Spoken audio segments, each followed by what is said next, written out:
If you have watched commercials for Pirelli tires in the 90s and early 2000s, you know that power is nothing without control.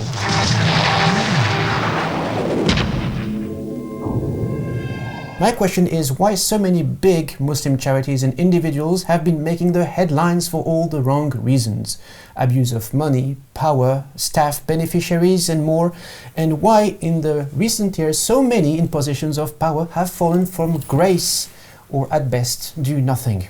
People believe that to make a difference, to make change happen, one needs to become either rich, famous or powerful. This video is not only about why it doesn't work, but also about highlighting examples of people who have changed hundreds of lives without all the resources, the fame or the power that one would usually expect. So this video comes from a place of love. We don't want Muslims making the headlines for the wrong reasons. We don't want them to make the headlines because they're harming people or feeding Islamophobia. We want to highlight the people and the initiatives that work and produce good, all the good that the media ignores. Not only it has been my job as a sociologist, but as Muslims and human beings, it is our duty to highlight what works and analyze and understand what doesn't work so we can find solutions and eventually improve collectively. So this is a topic I have been working since more than 7 years now. I started with this first article, Neoliberal Not-for-Profits, in my book Young Muslim Changemakers, and this presentation at Zaytuna College where I highlight what's wrong with people embracing corporate culture and chasing wealth, fame or power at any cost, because the problem is, at the end of the day, it harms people, it creates destruction. I wanted to know from your perspective, why do so many people believe that one needs to become either rich, famous or powerful to change things? Well, I think that is the message that you get from society, British society.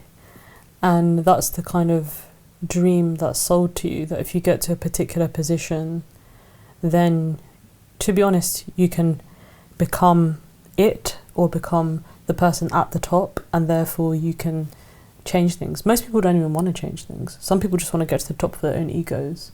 But people are basically participating in what society sells. I think it's reasonably straightforward, to be honest. In France, the narrative which we were fed as kids at school or at university was not about gaining wealth or necessarily power, but there's this emphasis that the elite are those who finish these big engineering schools like HEC, Polytechnique and so on, and would then enter the administration. So the elite comes through education rather than business, wealth or rank or nobility, as I would suppose it happens in the UK.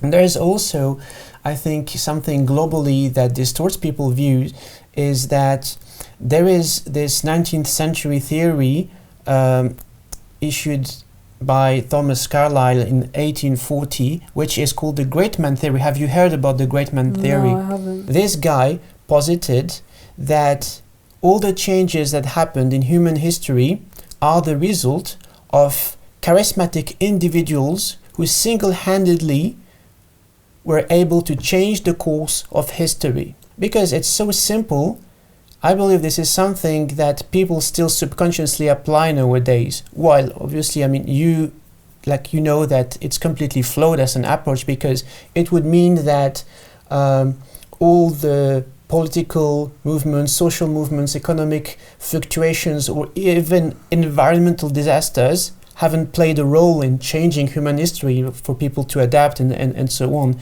So he argues it's always the result of single charismatic men specifically.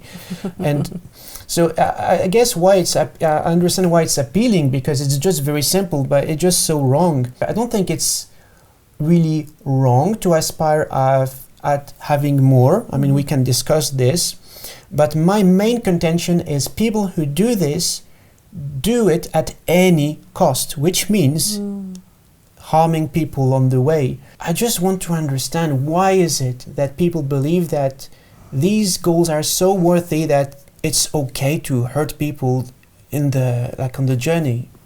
I don't even think some people care, acknowledge, or realize they're doing it. I think all they care about is their goal. Like you're basically saying, why do people not care if they hurt? I don't even think they acknowledge that. I think if a person has a goal in their mind and that's all they want, they don't consider anything else. Like not everyone sits around analysing the potential impacts of the consequences or impact of their actions. Not everyone sits around analysing their ethics. And it's a very like tunnel vision endeavour. So we know that in Britain, among Muslims, some of the structures that hold the most economic power, some would argue it's also political power, and in which the wealth is concentrated are the charities. It's not the businesses, it's specifically these like humanitarian charities. And in the past year, so many prominent ones and also public figures fell from grace because abuse of money, fraud, abuse of women, staff members, beneficiaries, and things like child abuse. And there is this kind of running joke that I've heard in my fieldwork, which where people say that if you want a Porsche, then become a CEO of a charity. It's a joke, but it shows the extent to which this culture has been completely distorted and taken advantage of. We've seen recently people setting up charities for the sole aim of diverting zakat money. And we've seen that with this like very famous YouTuber and Instagrammer. It was, I think, just before the pandemic, who got caught by the Charity Commission and had to redistribute the funds because he organized a fundraiser for the Rohingyas, I believe, but then he just took all the money for himself.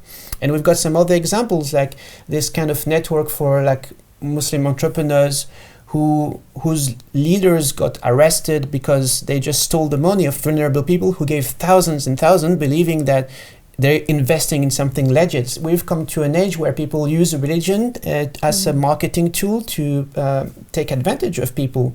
Is there a reason we can pinpoint at why all these structures, these powerful individuals or organizations are just plain and simply abusive? I don't think there's ever one reason. There's always multiple, but what I was thinking about is that society like drives you mad in the pursuit of money and status and houses and whatever you want, right? And then you see an opportunity in a community that is very much on board with giving to charity. It's a big part of being Muslim. And then naturally your out of control nafs and your desires come into play. It's like a almost perfect storm of really terrible things coming together, right? It's like the madness of society, your own absolute mad desires that are completely unchecked, out of control and undisciplined. And then you exploit this one good and beautiful part of the community for yourself. It's a recipe for disaster, but it's a recipe for exploitation. I would take it back to the fact that the absolute crazy pursuit of things drives people to do this kind of nonsense. And to be honest, people will find gaps and loopholes and wherever they can, and they'll try and make that fit what they want to do. So I want money, I don't care what I have to do, I'm going to screw over the community and I'm going to get it. What puzzles me is why, despite all these cases of abuse, mismanagement being uncovered and exposed, why do people still give? I don't think people know to the degree we think they do how corrupt these charities are. Like, who sits there and researches it? And most people, this is a sad part, give with quite like a clean intention and a clean heart. I don't think people sit there like delving into the research of which charity is good and bad. They just think this is my kind of, as a Muslim, this is something I should do, I'm just going to give it. I'm not going to like research too much into it. I'm done. My duty is done. Allah accept. Like, that's it. When we think of people who hold these like positions of power, there is a common narrative that comes repeatedly, is that they want to better represent Muslims. So whenever we see people entering politics or the media, or businesses, there's this ongoing claim that they want to better represent people, even if it means crossing ethical boundaries. The people we hold as idols, the celebrities, are they actually making a difference? Are they actually empowering Muslims collectively? I'm just wondering if you have heard of any rich, famous or powerful Muslim who is still alive and has changed things for the better. No, I would say that what people can do when they get to that level is they can basically, on a very superficial level, in terms of optics, they may help the community believe that's possible to get there. But that's superficial optics. If you're talking about substantive transformation, then no. Why do you think it's superficial? Because it's surface. Me seeing Sadiq Khan as a mayor of London makes me believe that maybe an Asian can get there, but it doesn't make me believe things can change. And it's optics because it's literally. I'm not saying I don't know his intentions. I'm not saying he's doing it for optics, but I'm saying for me, all it does for me is think, oh, okay, maybe an Asian can be there. It doesn't make me think, oh, there's going to be transformative justice. Do people believe that? Oh, but that's just not. People are not thinking critically then, or that, But also, like, just because someone's there doesn't mean. Just because Obama's president doesn't mean anything's going to change. It just means that, okay, maybe a person of color or a black person can be president. Because you're still the same cog in the system, and you can't exercise your full range of freedom in that role because you're basically tied to like the political system or whatever business you work in. There's strings attached. There always are. So I want to play the devil advocate. Oh, no. And do you remember the study that studied the effects of Mo Salah being at Liverpool and how it reduced the level of Islamophobia in the area? What do you think of that? I don't know if I believe it. I remember reading it, but I was like, how real is this? I don't really know. Their methodology has been sound. Right, okay. And it's even, I think on a theoretical level, it's plausible because of what is this concept called exemplars. He's like a Muslim exemplar, meaning that when people, like the random people on the street, think Muslim, they think first Mo Salah, and he's delivered good results. So by association, they believe that it's actually okay. The Muslims are like these kind of people. But isn't it interesting, like if a Muslim is doing like activism or fighting for justice, there's no positive association. If they're just smiling and playing football, there's a positive association. Yeah, we'll get to this in a minute actually. When the study was published, I thought of my own personal observations when I was 12. It was I grew up in France. So when I was 12, in 1998, it was France won the World Cup. And who was in the team? It was Zidane, it was lots of North African and West African, among some other like French white people.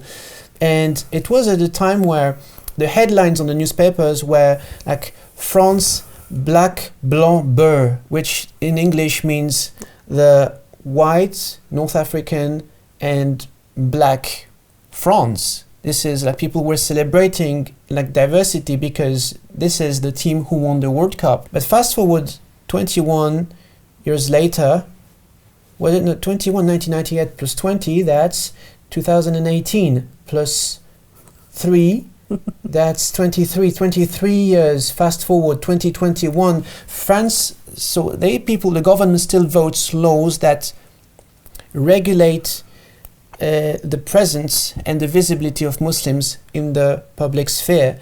And now I would argue France is way worse than ever. So this is why I'm thinking this study, I think it's a good point, but in the long term, what if, let's say, for example, Mo Salah retires and there's some other Muslims who come and they don't deliver as well? How will the public perception change? Well, you saw what happened when the British goalkeeper who missed the penalty recently was black. And I would argue that this study is probably pointing to a phenomena that's very short-lived. Yep. And it's kind of surface level. I agree. Yeah. Something you just mentioned, what type of diversity, what type of representation do we celebrate?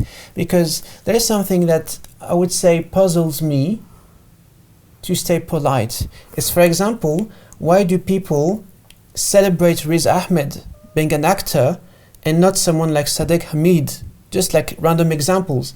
Because Sadegh Hamid, he is one of the first Muslims who got in the UK a British Academy postdoctoral fellowship. One of the biggest achievements one can hope to get in this industry at his career stage. Is for US viewers is the equivalent of Harvard giving you $500,000 for you to research like your own project. So people who usually get this in the UK, they're set for life. They're guaranteed a permanent job at uni with a decent income, some media visibility, collaboration opportunities, and so more. Fun fact, there is more UK Olympic medalists than people who hold a British Academy postdoctoral fellowship. This is the level we're talking at. So this guy is basically an Olympian in academia, and like he's Muslim Pakistani. And why does nobody talk about these kind of achievements, for example? But Will, you overestimate people, or not you? I think we overestimate people as in general. Most people like to consume the most easiest visual option. So Riz Ahmed is on Instagram, easy to see his success. He's fashionable, easy to see his success. He's on magazines, he's in films. Yay, he's successful. It's all very mainstream, it's all very like easy to consume, it's all very superficial. It's lovely, it's all lovely. No one cares about academia. Yeah, people don't care about grants. Okay, other example. The famous artist Abbas Zahedi. Yeah. He's famous. His work has been acquired by the Tate. Is the greatest achievement an artist can hope for in the UK in one lifetime. Like he's been like in the press here and there. Like he's well known in art circles, and I mean his work was acquired by the Tate. Can we realize this? And why like nobody talks about Abbas Zahedi? But like he literally put like a mimbar as an art project, and boom, acquired by the Tate. But Will, listen to me. It's because again, academia and art are kind of not mainstream consumables. And you know, Will, you're talking about mainly a working class British Muslim community, right? People are mainly in survival mode with lots of trauma, and mainly, I'm not saying everyone, I don't want to generalize because there are people who think critically. We have a wonderful and diverse community and lots of complexity and great dynamics. But a lot of people in the world, not just Muslims, just consume very superficially. Academia and the arts are really seen as something for the middle and upper middle classes, the intelligentsia. And why most people don't really take an interest. However, my contention is, for example, let's take about another artist, Hamza Hassan. So yeah, it's the same, but look, my contention is now he's under the fire because of people accusing him of being an anti-Semite. And where is the community supporting him while he's alone facing this, these attacks? Because this guy, again, maybe not many people, even I didn't know what was Documenta. I learned very recently that it is as like the Olympics for arts in Europe. If you get Documenta as an artist, you're set for life. And he got there with his own project, which is an insane achievement when you think the dimension of it. And now, because Hamza is someone who is politically, he defends Palestine, just that, and people come after these kind of political views. But now, where is the community defending him while he's alone facing this? So where people get into academia, education, the arts alone and are subject to like racism, Islamophobia and these kind of attacks, while people should be, I would say, coming together to defend these people in these like high positions, these super achievers, where are the people all of a sudden? Most people will in the world, not just British Muslims, care about their daily lives themselves and very superficial things. Expectations should not be so high. I know. Your expectations are probably what the ideal is and where you want people to be. But most people are not like that. They're not going to come out and defend you. They're not going to care about academia or the arts. And that's the way things are. I even think, well, if it was like the US, it would be the same. I'm sorry, I don't buy that it's just the UK. Like, I think most human beings are concerned very much with themselves and their day-to-day lives and the superficiality of what you find on media and Instagram. And well, I have a counter argument for this because, again, maybe different context. In France, whenever you had an activist and whenever you had someone who's Muslim and targeted by the Islamophobes or the racists, people would come together, they would campaign, they would do they organize demonstrations, they would sign petitions, they would argue with the local council, what are you guys doing for this guy? There was this charity worker, not an artist, not an actor, not a singer, not a politician, a charity worker who got imprisoned when he was serving the Rohingya. The French government did nothing for him because they would believe that he's Muslim, he's probably an extremist again, and there was, I would say, a national uprising for him, and he was not a celebrity at all. I think there's two ways that you can respond to survival mode.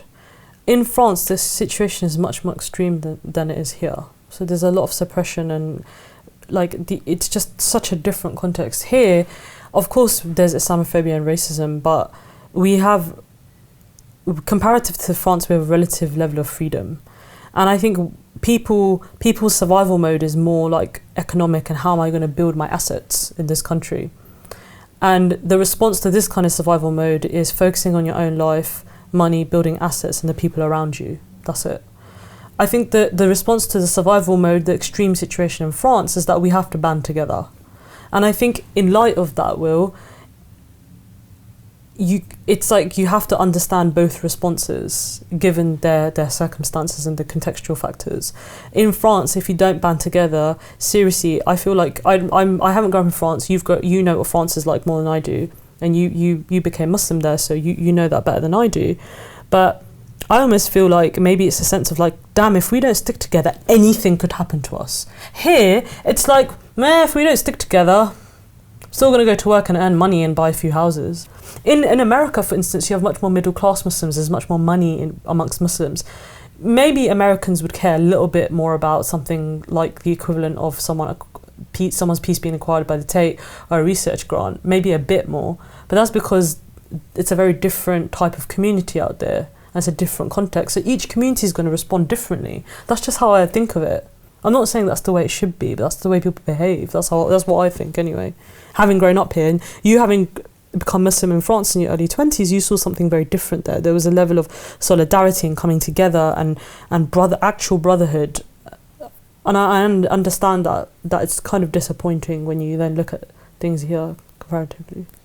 So why do you think people still believe in the illusion of representation and aspire at becoming these ultra-visible people? Because I think it's a nice idea, right? And people have to have something to cling on to. Because, of course, I'm not saying every single Muslim in the UK is just obsessed with themselves and their family and their money. I'm not saying that. There are people who actually do care about things. And maybe people do think that this is a way of moving forward. Maybe they see its progress. But for me, it's what Angela Davis said this, if you're just doing representative politics without transformation, it's completely meaningless. And I think for a lot of people, maybe they just see representative politics as a kind of we've progressed in the UK. But what they don't understand is, if there's no substantive change, there's no point to it.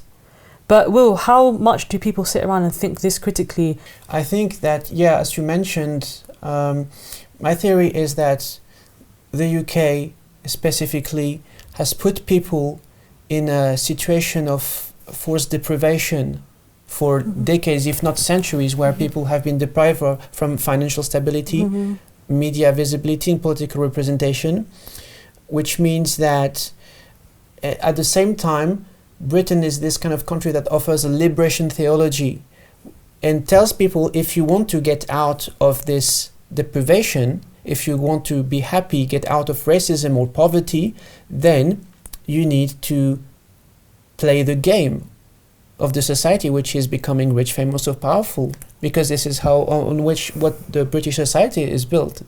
But I would argue that American Muslims are equally materialistic and equally will huge mortgages, cars on lease. Like, what is the difference between us and them? The only difference is that they're a little bit middle class and they have a bit more of an appreciation about education and the arts.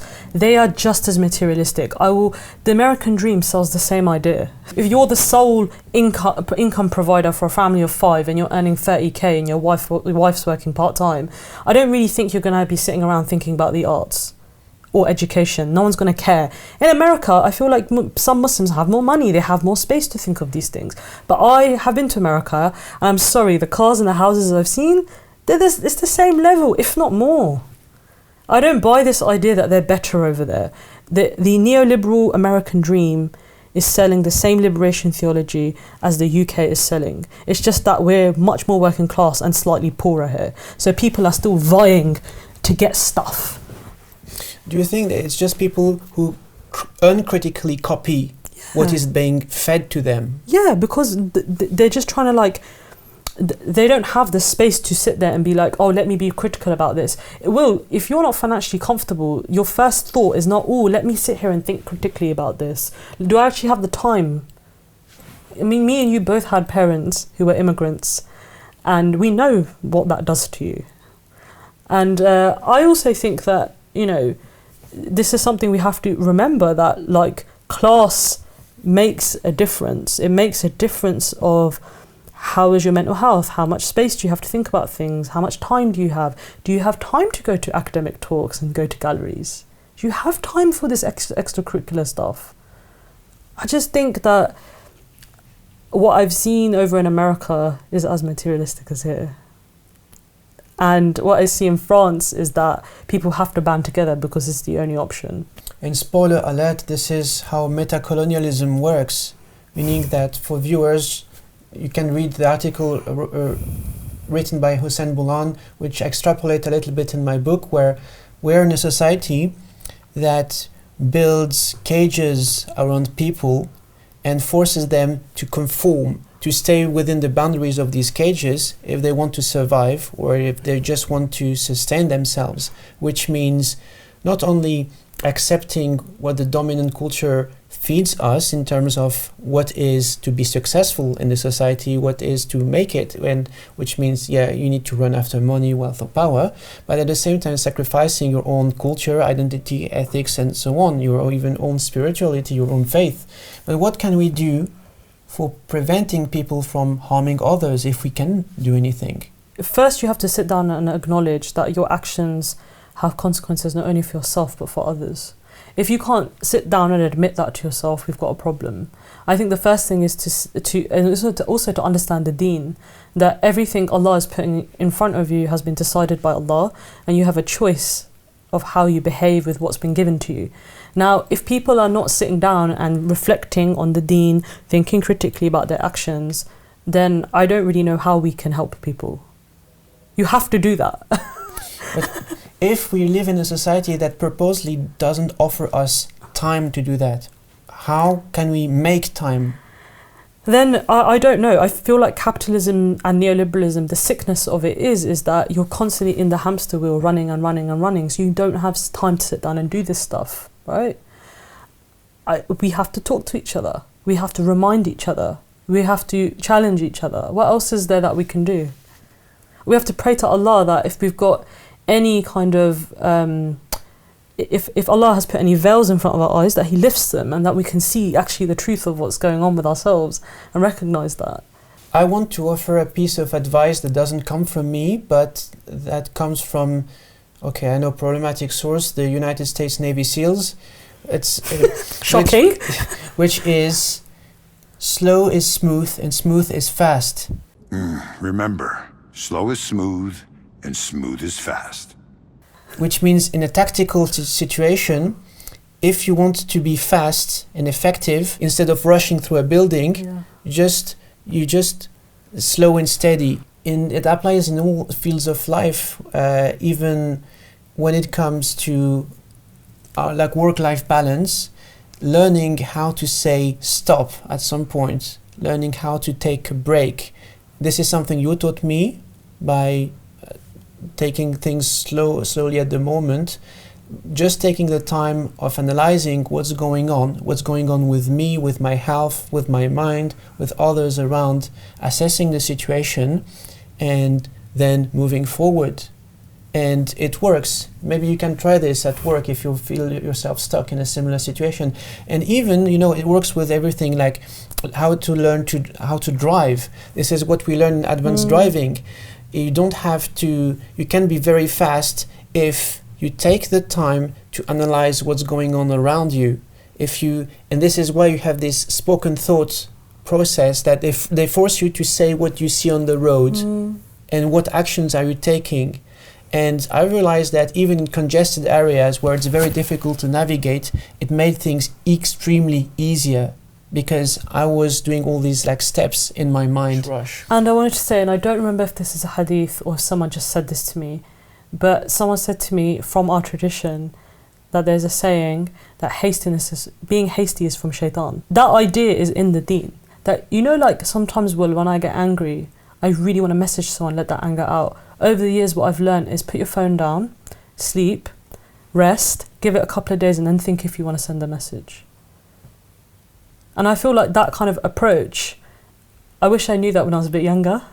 Because it's like you said, with driving, with life, with money decisions, anything you do is stepping back and being like, what is going on here? What am I doing? I want to ask you a question. Who have you seen that has changed things and transformed things in the Muslim community? An example from anywhere, any country. Do you have any examples? I actually have 3 examples. The first one is in France, is the organization Amatullah. The second is our dear and respected friend Rabia Mali and the Rabbani Project as a collective. And the third is Rumi's Cave, obviously. Yeah. But starting with Amatullah is, I think, my first experience of seeing firsthand how you can change a city council from complete Islamophobes to people who support Muslims.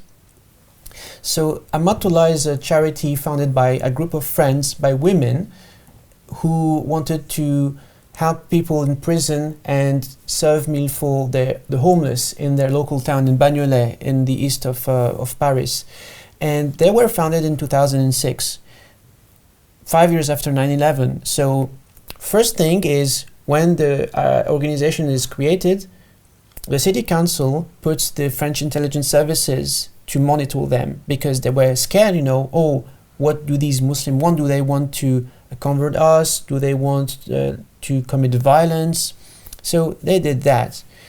And when I started my field work, I interviewed not only people from Amatullah, but people from the city council as well.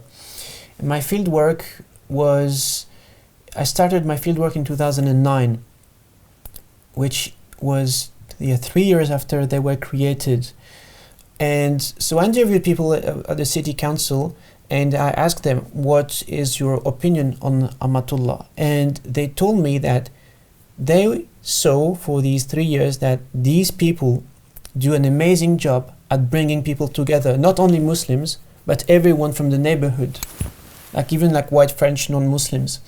And they create such a bond between people who would give them food to contribute to the soup kitchen or support them by providing them, a van for the soup kitchen, or foldable tables, to the point where now the city council supports them, not with resources, but for example, if they need the premises, they would point them towards some premises owned by the council to store things, or allow them a space at the yearly fair for local charities to have a stall and present their work. This is one example of how small things can change at a local level, at least. The second example is with Rabia Mali and the Rabbani Project, because it's important to also notice, we're against the great man theory. So it's always collective things. But there is this example of, there was a charity when I came to the UK which was campaigning for mosques to become greener, that's to say. So they started with lots of financial resources, lots of support. They had offices in a big mosque, and they have supporters among the biggest names in the community. So their goal was to turn the mosque green and encourage them to get solar panels, water saving measures, and so on. And the way they did it was kind of top down, meaning that they had like 10 members of staff employed and like many volunteers, and their initiative was amazing, I think. However, fast forward 2020, they closed down. On the other end, Rabia, we know she is a trained herbalist. She has a degree in herbalism, and also she's traditionally trained. And I remember attending some of her workshops and talks at Rumi's Cave. There would always be something like 5-7 people, not more. But fast forward 2019, you were there, Rumi's Cave. They organized this Green Deen Iftar without plastic waste, without food waste, and without plastic waste, and without meat. And at least 300 people came. The cave was completely packed. Yeah. And we know that, for example, for their retreats, you have sisters all over Europe trying to book a place to the retreat she organizes. She has no resources. She has no like awards, no big like media coverage, not even like millions of followers on social media. And still, people believe so much in her cause and what she's doing that like the retreats are fully booked, and once she organizes something, can have 300 people showing up. The story of the Rabia and the Rabbani project tells me that you can have no resources, you can be not famous at all, completely under the radar, but year after year, what she did is she gathered, people who believed in the cause, for people from her family, then friends of friends, until it became this iftar with 300 people. While this other organization, which had all the resources, media coverage, super like famous supporters, just closed down like 10 years down the line, because their approach was lacking this element of trust. They would approach the mosques and tell them, hey guys, you need to put solar panels. You have volunteers who are in their mid-20s, early 30s, who would go and see mosque committees, which are made of people from our parents' generations, who are in their like 60s, 70s, and who would see people coming out of the blue, telling them, you need to do A, B, and C. Even if they have, the religious and financial arguments, because you don't have this element of trust, how can you expect people to, I would say, be sympathetic to the cause and understand what it is about and think, maybe I'll do something, Well, someone like Rabia, she invites people to talk about their own experiences, and she inspires people. The collective as a whole inspires people. One of the sisters that talked on that iftar, she made me, adopt reusable tissues, like the handkerchief, or these reusable earbuds from Japan. But there's this human dimension that doesn't come when you organize something top down. And of course, we've got Rumi's Cave, who has changed lives because it offers a space where, again, you have the human dimension. People can come. Not only they can, choose to pray, break fast, attend some workshops, but they just can be themselves, socialize, meet other people, meet elders, meet younger people, and have a nice time there. The two things that Rumi's Cave and Rabbani Project, I didn't meet Amatullah, but I've been to Rabbani Project events and Rumi's Cave. They have love, they have sincerity, they have a lot of rahmah for people, mercy, a lot of kindness. It's almost like start small, give love, be together, connect, and people feel that, and people feel the sincerity of it, Will, and I feel like that speaks to them. A big charity coming in and telling you what to do is not very effective, but it's almost like, I feel like with Rumi's Cave and the Rabbani Project, they almost give you an example of what to do.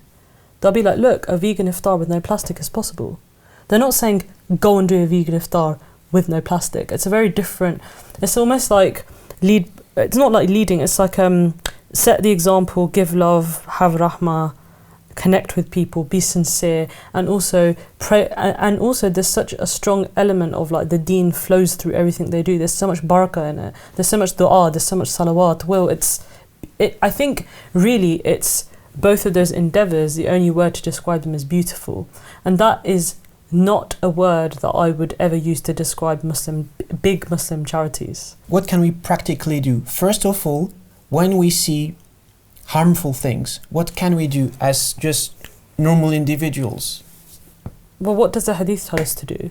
You try and change something with your hands. If not, you try and change it with your tongue. If not, you condemn it in your heart, right? That's what we should do. I think the guidance is very clear of how we should be behaving. But there's very little chance of succeeding if, say, you see something wrong, someone doing some harmful things, and you, let's say, decide to email them. Do you think it's going to change anything? People have tried in the past. I think what we have to also do is, given whatever the harmful act is, we have to think of the context, and we have to consult people about the best method of action. But certainly what we know is that we should try and do something, whether it's doing with our hands or saying or condemning. It's one of those things. But we can't always come to these conclusions on our own either. Whenever I see something harmful, if I know the person personally, I go and see them and talk to them, especially if it's someone I trust. So I trust I can say things openly because I want this person to change for the better, right? So I try to talk to them. If it's an entity like a charity where I don't know necessarily anyone, I try to find people who may know people in common, who may transmit the message somehow. Okay. Because this is a theory, it's based on trust, meaning that whoever does something, they are more likely to hear and listen to someone that they know and trust already to tell them, rather than like me coming out of the blue and writing an email or reaching out. Yeah, I think that's... We can also, what people say, vote with our wallet, right? We can choose to whom we give our money. Before, I would give zakat to, just online donation to the first big humanitarian NGO that comes up, right? Then, when I came across Rumi's Cave of these small charities, then I stopped giving to the big ones. And, for example, what I suggested that let's give our zakat to Rumis. Now I'm even about, let's give directly to people who need it. We know who need it, because we know individual black people who live who actually need zakat. How was it for you? But my mum and dad would send money always directly to Pakistan, and then my uncle would give it to the poor people. So my parents did it that way. And maybe there's something to reflect on about how are we thinking of charity as a collectively, and how this idea has been distorted by this model of giving to a middle person and not knowing where the money goes. And we have scandals like some charities diverting 75% of the zakat of the donations for like staff, or the CEO of a charity who drives a Porsche. Because I believe, and I'm quite sure, that for every person who is zakatable, they know them or the people around them, even not directly, who struggle and would benefit from zakat. But it's like these big corporate charity structures, they take away the human element again. And as you're talking, and we're talking about all of these things, it's like society is designed in a way almost to make us feel less human and to connect less with each other. Because we have no time, because we're so busy, because we're struggling, because we should give charity to these random organizations. Like, I think it's just about returning back to being human. Even we can talk about the role of the mosques to finish, and how they also have like in Pakistan there's this culture of there's no homelessness, because the homeless, you have poor people but they sleep in the mosque, they are fed in the mosque. Yeah, you saw it when you went. Yeah. You didn't see one person sleeping outside, did you? No.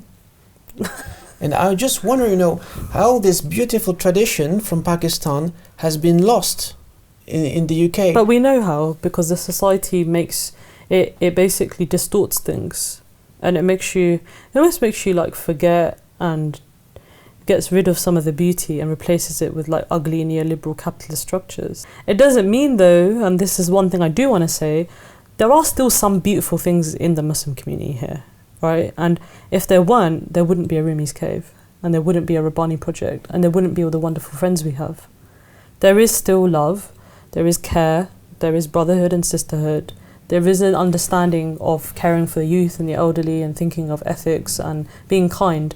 It's just that it's kind of it's really overshadowed by materialism, capitalism, neoliberalism and survival and trauma. But as much as me and you have both had our disappointments, all the good stuff we see wouldn't be there if there wasn't good things in the community. There are. All the lovely people we talked about, they share this common thing, like slowing down, contemplate, like look around us. Reflection. What can we do with what's in our immediate proximity? Mm-hmm. Love, connection, being human, having mercy, not telling people what to do, being a steward, setting the example, bringing people together, taking care of people. That's the takeaways, right? I believe that collectively we have the power of changing things in a very deep level in the society, whether it comes from like poverty or supporting like whoever does good. It just takes people. We just need to take the matter in our own hands, and it starts individually, like in our own journey. How did we like transition from this consumer approach because we didn't know anything, and then reflecting, meeting people, realize that actually there's things we can do.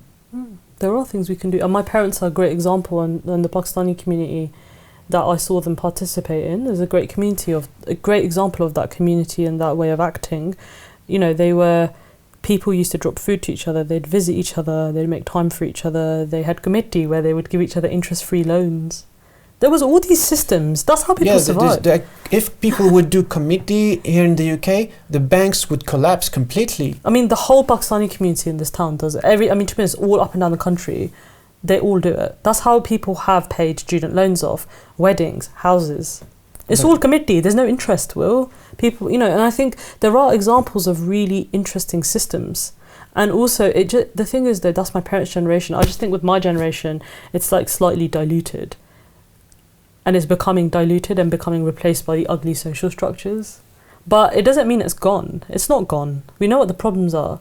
But the Prophet loved people and he changed people's hearts. And that's why Rumi's Cave and the Rabbani Project work, because they turn people's hearts.